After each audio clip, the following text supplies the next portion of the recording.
As the boat approached the bridge, they heard a faint hissing sound. The sound of an engine approaching.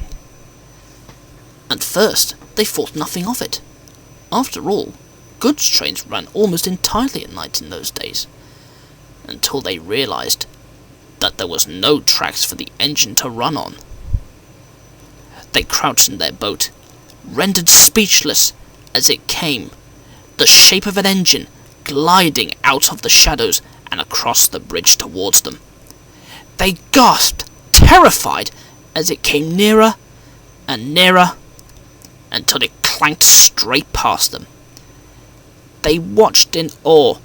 The engine moved further across the bridge, the sound of its whistle and clanking joints getting fainter and fainter until it vanished. The men fled. Forgetting safety and orders, they charged away from the bridge, doing anything and everything in their power to get as far away from the bridge and its ghostly guard as fast as they could. They were so reckless, they charged straight into an Allied patrol vessel, whose crews apprehended them with ease. Some say they gave themselves up willingly, on the condition they were taken as far away from the bridge as possible. At first, no one believed them, and indeed, it wasn't until much later, when the war was over and the Allies regained control over their own countries again, that fishermen took up residence in the estuary behind the bridge.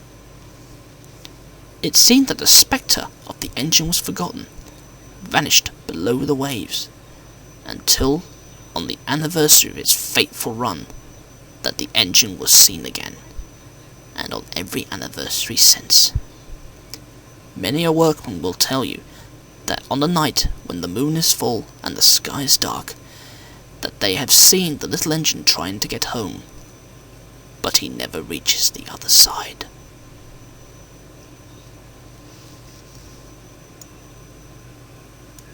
The engines were silent. "Crikey," breathed Edwin. "Now that is what I call a ghost story," grinned Kirsty. "The poor thing," sighed Chelsea. "Oh, come on, Chelsea," laughed Ross, though his voice quavered slightly. It was only a story, wasn't it, sir?" Mr. Williams smiled. "Perhaps," he said, getting to his feet. "Many people believe it to be true." "Have you ever seen the ghost, sir?" asked Leo. Mr. Williams smiled. "I've been along that bridge many times, Leo," he said, climbing into his cab, "and I have never seen any ghost. Now take me home, please. I think you could use a run to ease your joints after that fall." Leo wasn't entirely sure he believed Mr. Williams, but was glad at the prospect of a run. The new controller hadn't let him out of the yard since his accident. Mr. Williams lived in Ballyhoo and would normally get home on the last train. As it was, he'd had to work late with Leo's repairs, so the new controller had allowed him to borrow the tank engine to get home. Leo liked working with Mr. Williams. He'd been in charge of his rebuild when he was first brought to Sodor. As they approached the bridge, Leo puffed slower and slower. "What's wrong, Leo?" Mr. Williams asked. "No licking pipes? Not scared, are you?" Not really, sir," Leo said. "It's just..." "Just what, Leo?" Mr. Williams said kindly. "Have you really never seen the ghost, sir?" Mr. Williams smiled as they approached the bridge. The rails stable again after being repacked with ballast. Leo hesitated before puffing gingerly across the bridge, still getting no answer. The moon went behind a cloud, and the stars were dotted out one by one as more gathered. But the sea was still and the breeze calm. There was nothing mysterious going on. Leo closed his eyes and blew a blast on his whistle to calm himself, Peep! Peep! There is no such thing as ghosts! Poop! Poop! Or was there? Leo opened his eyes wide just as he heard the sound of a whistle, deep and echoing. Gasping as if choked by year upon year of dust left unclean. Then came the gasping sound of pistons pumping, and the eerie sound of side rods rattling, getting nearer and nearer. Leo's firebox felt as if it had been turned to ice. He froze, still as a statue on the middle of the bridge, as the clanking and hissing came nearer. "Ah, hello, my old friend." Mr. Williams' voice came from the cab. Leo closed his eyes tight, afraid of what he might see as the sounds came nearer and nearer, and then stopped with a hiss and a groan. Leo suddenly became aware that the air around him had suddenly got colder.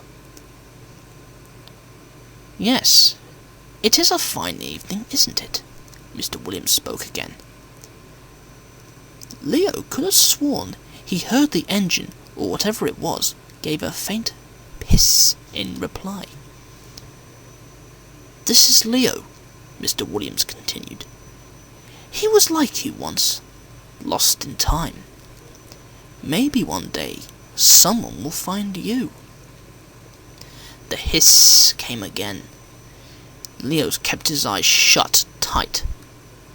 "Oh yes, I did promise you, didn't I?" Mr. Williams went on gently. "And don't worry, we will see each other again. Maybe Leo will be a little bit more talkative next time." Leo wasn't sure, but he heard what he thought was a ghostly chuckle from the spectre, blowing off steam as it moved to leave. Leo opened his eyes just in time to see the ghostly white form of an engine's rear buffers, ghostly white and covered in dust, move behind him and out of sight. He blew another nervous peep, peep on his whistle, and the ghostly poop, poop sounded again, echoing with a hissing and clanking, getting further and further away, until finally, silence.